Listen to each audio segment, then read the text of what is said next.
형제들아, 너희가 스스로 지혜 있다 하면서 이 신비를 너희가 모르기를 내가 원하지 아니하노니, 이 신비는 이방인의 충만한 수가 들어오기까지 이스라엘의 더러는 우둔하게 된 것이라. 그리하여 온 이스라엘이 구원을 받으리라. 기록된 바 구원자가 시온에서 오사 야곱에게서 경건하지 않은 것을 돌이키시겠고, 내가 그들의 죄를 없이 할 때 그들에게 이루어질 내 언약이 이것이라 함과 같으니라. 복음으로 하면 그들이 너희로 말미암아 원수된 자요, 택하심으로 하면 조상들로 말미암아 사랑을 입은 자라. 하나님의 은사와 부르심에는 후회하심이 없느니라. 너희가 전에는 하나님께 순종하지 아니하더니 이스라엘이 순종하지 아니하므로 이제 긍휼을 입었는지라. 이와 같이 이 사람들이 순종하지 아니하니 이는 너희에게 베푸시는 긍휼로 이제 그들도 긍휼을 얻게 하려 하심이라. 하나님이 모든 사람을 순종하지 아니하는 가운데 가두어 두심은 모든 사람에게 긍휼을 베풀려 하심이로다. 깊도다. 하나님의 지혜와 지식의 풍성하며 그의 판단은 헤아리지 못할 것이며 그의 길은 찾지 못할 것이로다. 누가 주의 마음을 알았느냐? 누가 그의 모사가 되었느냐? 누가 주께 먼저 드려서 갚으심을 받겠느냐? 이는 만물이 주에게서 나오고 주로 말미암고 주에게로 돌아갑니다. 그에게 영광이 세세에 있을지어다. 아멘.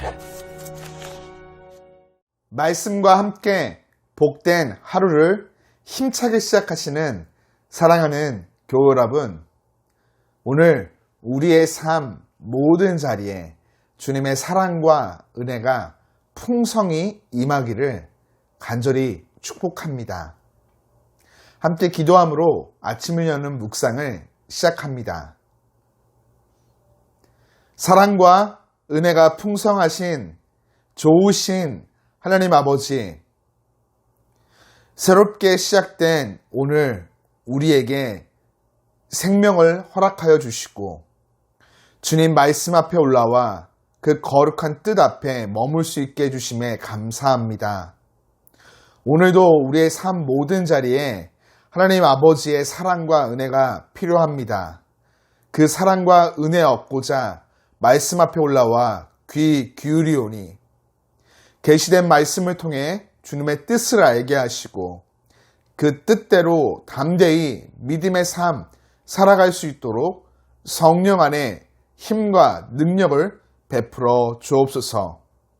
오늘 나의 모든 삶을 통하여 하나님이 영광 받아 주옵시고 높임 받아 주옵소서. 예수님 이름으로 기도드립니다. 아멘.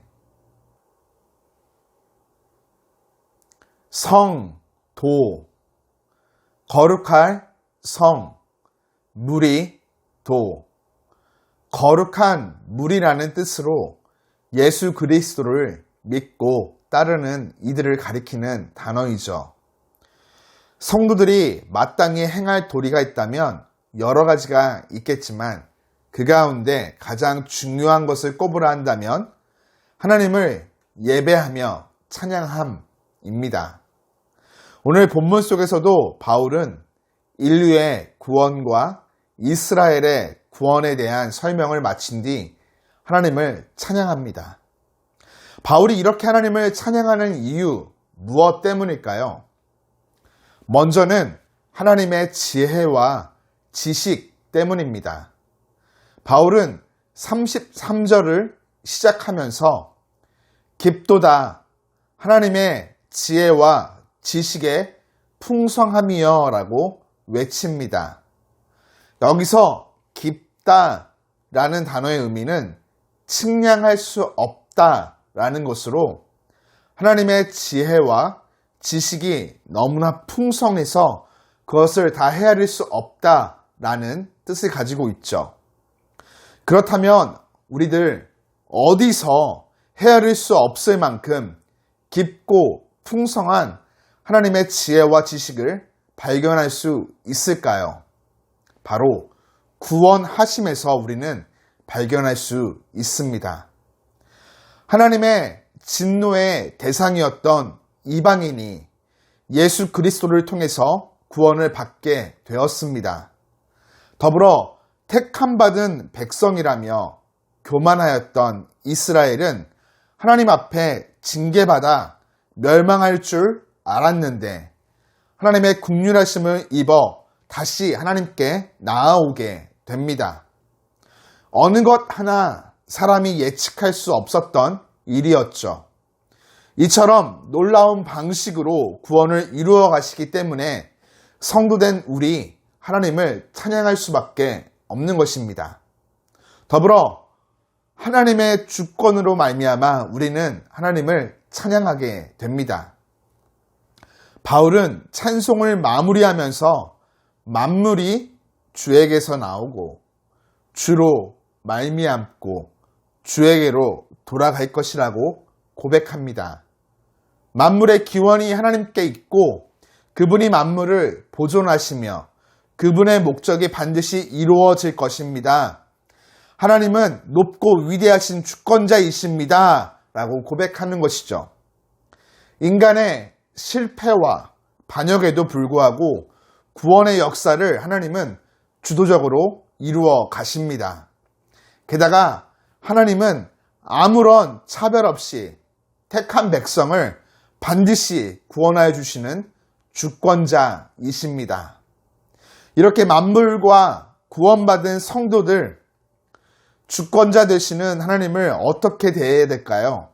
바로 바울이 그러했던 것처럼 온전한 영광을 올려 들어야만 하겠습니다. 하나님은 측량할 수 없을 정도로 놀랍고도 높으신 분이십니다. 우리의 찬양의 이유 되시죠. 성도된 우리들, 내 마음, 내 아픔, 내 생각, 내가 원하는 바만을 노래할 수 없습니다. 분명 바울과 같이 하나님의 높으심을 찬양해야 하죠. 성도된 우리들 영적으로 깨어 삶의 자리에서 하나님의 지혜와 지식, 놀라운 주권을 바라보며 그 앞에 온 맘 다해 찬양하며 경배함으로 하나님을 영화롭게 하는 참된 예배자 된 삶 살아가기를 주님의 이름으로 축복합니다.